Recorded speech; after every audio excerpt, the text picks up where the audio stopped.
on this Saturday night where the virus thrives. Restaurant owners argue they're not the cause, but health experts disagree. Restaurants, unfortunately, are super spreading environments. The two men fighting for the White House. I think it's going to be a very interesting 3 days. 3 days. We can put an end to this presidency. The final push in a campaign too close to call. A polarized Portland prepares for chaos. The protests are going to continue because of the political landscape. The staging ground of a divided America. Plus, remembering the man who played the original suave secret agent. Global National with Robin Gill. Good evening and thank you for joining us. We begin with breaking news out of Alberta. An investigation is underway after a Canadian soldier was shot and killed at CFB Wainwright. In a release, Canada's Department of National Defence says the soldier was participating in a live fire training exercise when the incident occurred. The 3rd Battalion of Princess Patricia's Canadian Light Infantry was taking part in the exercise. The soldier was airlifted to a hospital in Edmonton, but died this morning. Global News has learned the soldier killed was a reservist with the Royal Westminster Regiment based out of BC. The Prime Minister tweeted, "Our hearts go out to their loved ones and Canadian Forces colleagues. Know that we are mourning with you and are here to support you during this difficult time." Now to the pandemic. Canada's Deputy Prime Minister has been tested for COVID-19 and is now waiting for results in self-isolation. Chrystia Freeland says the test was prompted by an alert from the COVID app. And tonight, there is more evidence that the virus is surging across this country. Quebec and Ontario both recorded more than 1,000 new cases today. Manitoba was over 300. Winnipeg will face more restrictions come Monday. Restaurants won't be allowed to have dine-in service. And that's something Quebec and Ontario have already done. But restaurant owners say they're being unfairly targeted, arguing new data shows their establishments aren't the source of the spread. Michael Couture reports. These are likely the last few meals inside Winnipeg restaurants for a while. After a spike in COVID-19 cases, the province moved the city into the red zone, meaning starting Monday, restaurants will have to close dining rooms. I can see a decent amount of restaurants not participating or not opening up after this, and I can see that a lot of restaurants laying off a lot of staff and a lot of people are going to be unemployed. One province over in Ontario, patrons are hanging on to the last few days of patio weather while trying to support local restaurants. Ottawa Mayor Jim Watson is working with local health officials on a list of recommendations for the province to allow indoor dining to return to the capital. I do have faith that we will reopen next week. Sarah Chown has been lucky she was able to extend her patio, and she believes restaurants will take proper precautions when they're allowed indoor dining again. You're going to see people wanting to be very safe because the last thing we're going to want is to go back again in a week or in 2 weeks or in a month from now and shut it down inside again and lay your employees off again and waste all your food again. You're going to see people, being really cautious. Now, bar and restaurant owners point to numbers released this week as justification for why they should be allowed to ease restrictions. It showed they were not the biggest source of COVID-19 outbreaks in Ontario. However, epidemiologists caution those numbers aren't that reliable. It's data of about 13 weeks. And for at least 4 of those 13 weeks, the restaurants and bars and gyms have been closed. So can you conclude anything about their role in transmission? Probably not. The gyms have similar issues that weren't fully captured in the latest modeling numbers, according to the country's top doctor in an interview on the West Block with Mercedes Stevenson. Globally, the literature has shown that super spreading events occur in those environments. So, but I think it needs reevaluation on an ongoing basis. Restaurant owners just hope that reevaluation happens before they're forced to shut down for good. Michael Couture, Global News, Ottawa. New federal projections suggest Canadians need to cut their contacts by 25% to prevent COVID-19 outbreaks. Mercedes Stevenson spoke with Canada's top doctor for this week's edition of the West Block. Mercedes, why is Dr. Theresa Tam so concerned about the next phase of the pandemic? Robin, Dr. Tam is very concerned about the coming weeks and the potential for a third wave, partially because only a slim minority of Canadians are actually immune to the COVID-19 virus. At the last measurement, we're only a few percentage points in terms of the immunity in our population. That leaves over 90% of the population, or 95% of the population, still vulnerable. So that tells us that resurgences can happen if we let our guard down. I also asked Dr. Tam about what we learned from the first phase of the pandemic and what Canada should have done differently. I think one of the questions often posed is, should we have closed the borders earlier? I think looking back, we will see that it's difficult to prevent introduction of an invisible virus. And if you're thinking it's in one country, it's probably in many. So that's a different way of looking at it. Decisive action and fast action is important. Dr. Tam says, in hindsight, warning Canadians about the possibility of community spread could have helped. Maybe better risk communication, making sure people know that while transmission really wasn't happening very much in Canada at the time, it could happen. That could occur. I also spoke with Dr. Tam about why she felt the situation was worse in Canadian long-term care homes for seniors than in other countries. Tune in for the full interview on tomorrow's The West Block. Robin? Mercedes Stevenson in Ottawa. Thanks, Mercedes.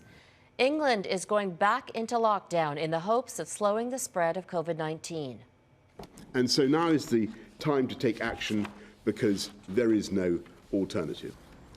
The month-long lockdown will start on Thursday. All pubs and retail shops will have to close. Essential businesses like grocery stores will stay open. So will schools, universities, and construction sites. The UK reached a grim pandemic milestone today, surpassing 1 million confirmed COVID-19 cases. The race for the White House is in its final stretch. It will be the first election in U.S. history with the majority of ballots cast before Election Day. But as President Donald Trump and his Democratic rival Joe Biden make their final pitches to voters, there are concerns that millions of mail-in votes won't be counted on time. Jennifer Johnson reports. Campaigning across two swing states, U.S. President Donald Trump and Democratic presidential candidate Joe Biden are in a race to the finish. This could only happen to me. And how are you doing? We're tied. We're tied. How the hell? How can I be tied? There's nothing that he can do to stop the people of this nation from voting in overwhelming numbers and taking back this democracy. Biden, campaigning with former President Barack Obama, is hammering President Trump on the COVID-19 pandemic as new cases break almost daily records, costing about 230,000 Americans their lives. But the president doesn't believe the pandemic will cost him the election, counting on Republican-dominated states and more minority votes. We have a big red wave that has formed, as you probably noticed. We're doing very, very well with the African-American vote. We're doing very, very well with the Hispanic vote. There are renewed concerns that millions of mail-in ballots won't be counted on time due to delays, and many Democrats allege fraud within the U.S. Postal Service. Will these be Republican ballots or will they be Democratic ballots? We just don't know the answer to that question. It's possible that these judicial decisions may hurt Republicans as much as Democrats. Close to 90 million Americans have already cast their ballots in early voting, a record. Even professional sports teams are opening up their stadiums and arenas to let the masses in. It's been so long since, we've been able to go to any games or anything, so it's kind of nice being in there, reminding me of good times. Votes already cast in Texas have soared past 9 million, more than voted in the 2016 election. Never before have more Americans wanted their voices to be heard. The earlier, the better, in an election still 3 days away. Jennifer Johnson, Global News, Washington. Many Americans are eager to have their voices heard right now because the country is so divided. The gap between Republicans and Democrats has never been so clear, and that's raising concerns about what could happen after the election. As Sarah MacDonald explains, tensions in some cities, including Portland, Oregon, are already at a boiling point. You don't have to look far. Not going to allow the cancer from Portland to spread out everywhere else. To find the deepening political divide running through Washington state. Tensions hit a boiling point Friday at dueling demonstrations. Trump finally stands up and says America is a great country. But not everybody sees it that way, especially in Portland, Oregon. This deeply Democratic city caught in the crosshairs of political posturing and unrest at the height of the racial justice movement. What is going on? Which saw federal agents and tear gas targeting protesters and activists like Ty Carpenter. Tensions are rising, so I think with the election just days away, who knows what's going to happen. Portland may be one of the most progressive cities in the country, but take a short drive in any direction and you're likely to find yourself in Trump territory. That's where Democrats like David Levin find themselves outnumbered. Suburban parts of the state that swing red, further polarized in the current political climate. The other side will simply just argue, yell, scream, call names, and I can't even get more than 2 sentences in. Some Republicans we spoke to, even in strongholds, feel intimidated too. I do. I'm always shy about saying who I'm going to vote for because of that, and especially with coworkers. With police presence now heightened statewide at ballot drop boxes in a bid to curb any potential for voting-related violence. We're kind of scared either way as to what's going to happen. Some Americans on both sides of the fray are second-guessing if the land of the free will remain home to them. I have no hope with Trump as he's elected. And I mean, jokingly, we've talked about maybe we need to move to Canada. And it's now eerily quiet in Portland, in the same streets once dominated by those demonstrations for weeks. Police and the city once again bracing for political unrest, be it anarchists, militant extremists, or everyday people, with just days to go until the presidential election. Robin. Sarah MacDonald in Portland, Oregon. The world is also watching to see who wins the White House. A lot is at play here globally: world order, foreign policy, and economic ties. Over the last 4 years, Donald Trump has, at times, alienated allies and withdrawn the U.S. from several international agreements. Here's Crystal Gumansing. As long as I'm president of the United States, Iran will never be allowed to have a nuclear weapon. The Taliban has been fighting for decades. We've been over there 19 years. We're like a law enforcement force. No administration has been tougher on China than this administration. While in office, U.S. President Donald Trump has made many moves on the international stage.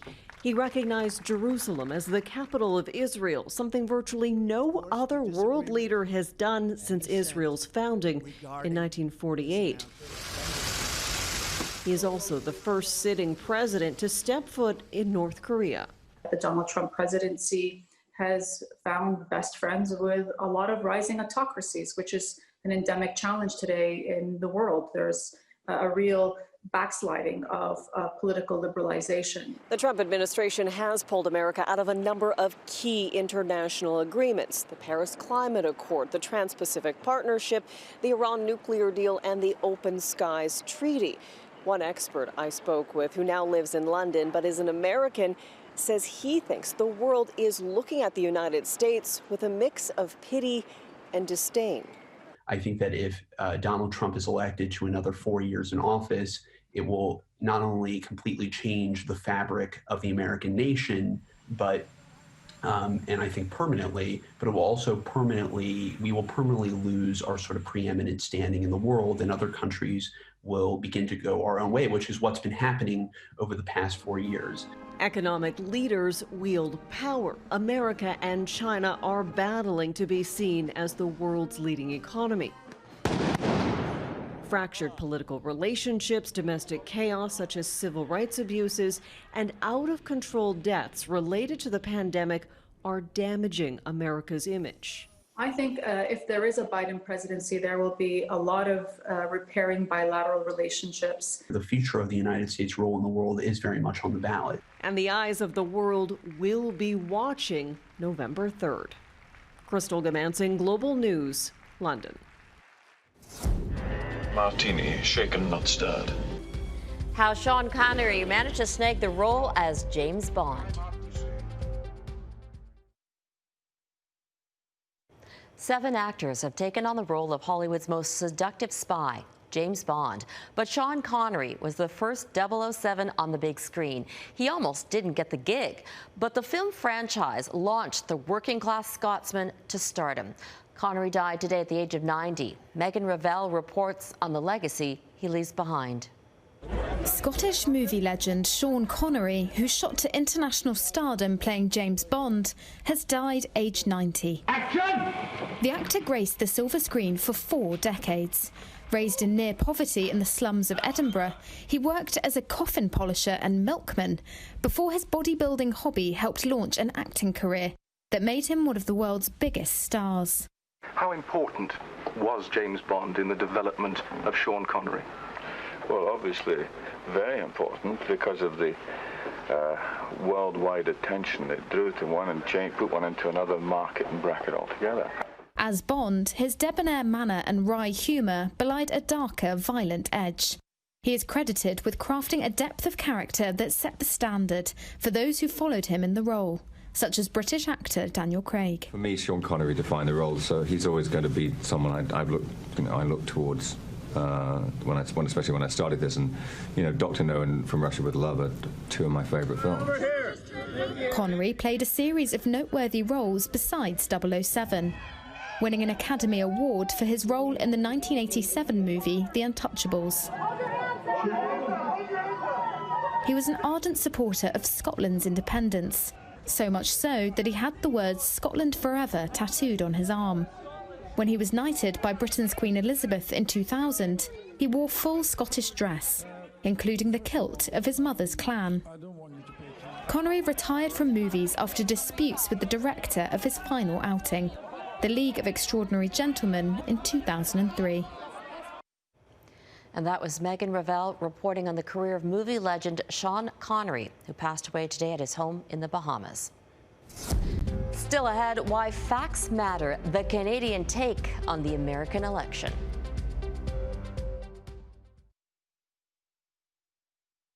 Tonight on Global, our new season of The New Reality begins with Donna Friesen. It'll cover many issues that matter to all of us. Donna is in Washington for Global's coverage of the American election, and she's here now to tell us what to expect for the new reality. Hi, Donna. Hi, Robin. The new reality is back. When we started this program in the spring, our focus was on the pandemic. That is still a huge issue, of course, and we'll keep covering it. But we've expanded to include other issues that impact our new reality, including U.S. politics. The whole world wants to know if Donald Trump will get 4 more years in the White House. And that's the focus of Saturday's program.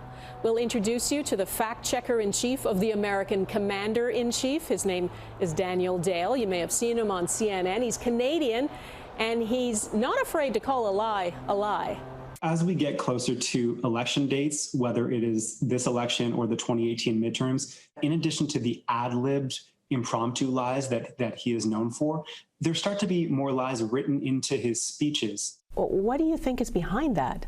I think Trump and his campaign know that they can get inaccurate, false information to millions of people unfiltered because the outlets that these people are consuming are not fact-checking him. We'll have lots more, too, including a report on how Canada is preparing for all potential outcomes, including what might happen if President Trump loses but refuses to accept the results. Robin? Looking forward to it, Donna. And you can watch The New Reality tonight on Global TV starting at 7 p.m. in most markets and at 9 p.m. in Saskatchewan and Alberta. A day for candy. Up next, the late comedian is honored this Halloween.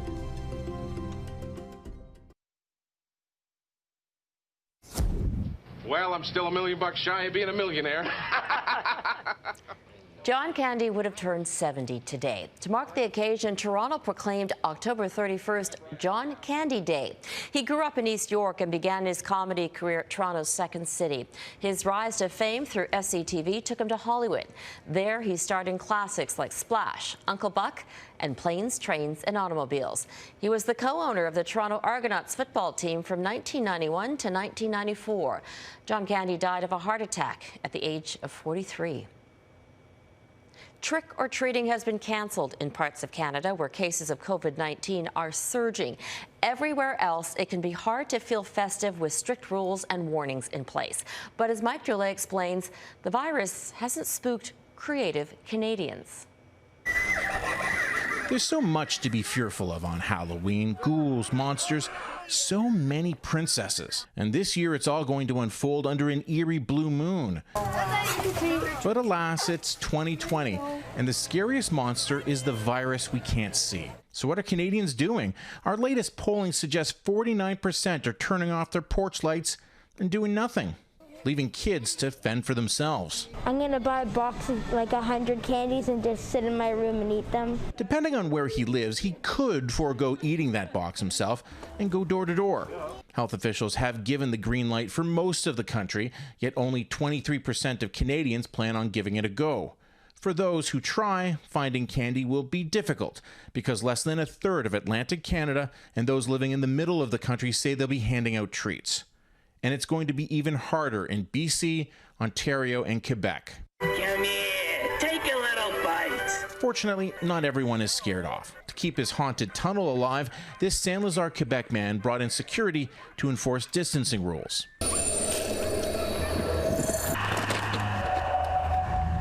And what kid won't want to visit former Global National reporter Jen Tryon's house? Zip line? Right to the roof, right down to the kids. It's so fun. So there are safe trick-or-treat options out there. You just have to be creative. Oh. And embrace 2020 for what it is.